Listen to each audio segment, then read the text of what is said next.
The Georgia Tech Yellow Jackets stung the Florida State Seminoles in college football's Week 0, a game that happened in Dublin, Ireland. The Florida State Seminoles were favored in this game, top 10 ranked team, and they got stung and upset by the Georgia Tech Yellow Jackets. Absolutely.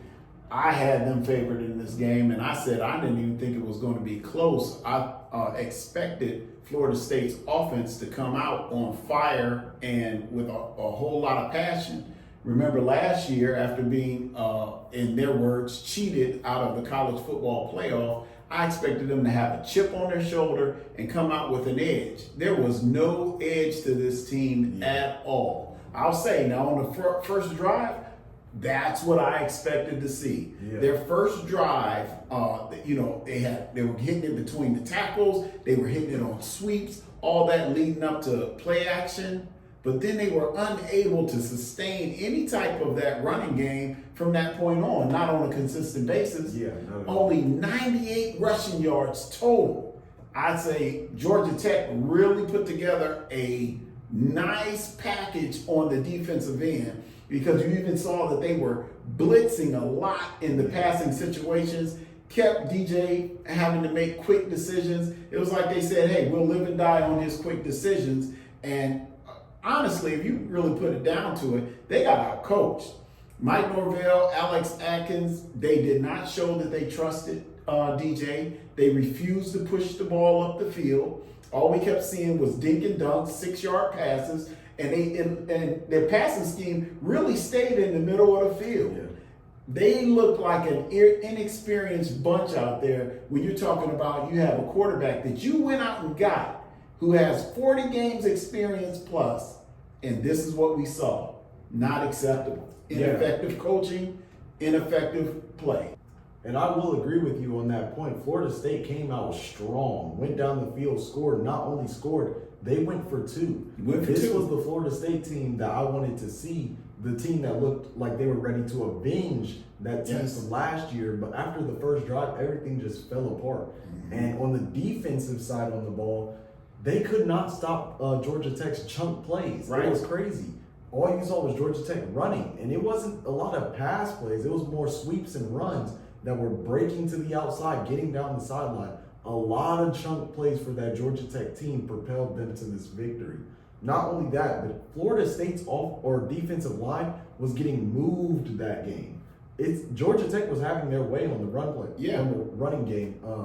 You look, Florida State had 98 rushing yards. Mm-hmm. Georgia Tech had 190. Almost beat you by 100 running yards. Yeah, so they were really moving that Florida State defensive line, and Florida State just had no answers for Georgia Tech's offense. We said that Georgia Tech would be a sneaky team. You did. We said that in our predictions. I didn't expect them to come out the way they did week 1 and actually pull off this upset. I didn't expect it either.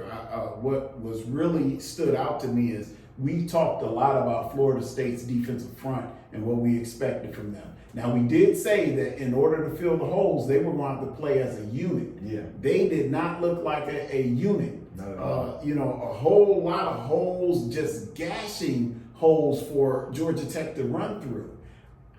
We know Georgia Tech has an offensive line. They proved that they could run the ball last year. But I don't know, maybe I thought it was a fluke. But they came out and they showed that they're going to be a team to be reckoned with in that running game this year. And talking about down the line, what's next for Florida State? The road only gets tougher. Oh. Your toughest games are ahead of you. You still have to play Miami, Notre Dame. It's gonna be tough. Now, I'm not saying they can't bounce back from this, but it's gonna be hard. This is not the way you wanted to start your season. And like I said in predictions earlier, the way Florida State comes out in this game, I said it in the FSU prediction, it will determine how their season is going to go. They came out, they didn't look strong, and now Paul Feinbaum's comments look a little bit more possible of them finishing the season unranked. Mm-hmm. So, it's going to be a tough time for Florida State to bounce back, especially with you losing this first game. You're making fans almost question how good this team is, and you're going to need your fans, because what's Florida State's biggest weapon is that crowd. Yes. If you can't get fans to believe in this team, even if they do come out to the game, if they're not loud, if that stadium's not rocking, that hurts Florida State a lot. Yeah. So they're going to need their fans. They're going to have to put that faith back into their fans that, hey, you know, we made a mistake, we made a few mistakes, we lost the game, we can still bounce back. We'll see. Georgia Tech, on the other hand, the team we should really be talking about, shocked us in this game, won the game. You know, if you're a Georgia Tech fan, you're really high. You're high. I don't want to sound like a butthole or anything, but, you know, the schedule is going to, the Yes. schedule gets tougher. You got teams like Notre Dame. You know, you guys have a pretty hard schedule, but the way you guys played against Florida State, if you can play like that consistently, I'd say watch out for Georgia Tech in the ACC this year. With a run game like that, anything is possible because you're controlling the ball, you're keeping it out of the opposing offense's hands. We don't know really how tough that Georgia Tech defense is. They've played a phenomenal game in Dublin, but I really don't know what they have because we're looking at a program, just like I said, you're playing against a team that doesn't trust their quarterback. Yeah. So, you know, when they get into the other ACC competition where the quarterback play is better, I'm not really sure if we'll see that same thing. Hopefully we do. I wish Georgia Tech all the best after a victory like that. Yeah. I'm always for the underdog. Yeah. So I like to see them continue this all the way to the CFP. Yeah, it would be crazy, but the way they played, it's not unlikely. We'd love to know what you guys thought about this game. It was a shocker. Make sure you guys leave a like, comment down below, follow all our social medias listed, and we'll see you guys in the next one.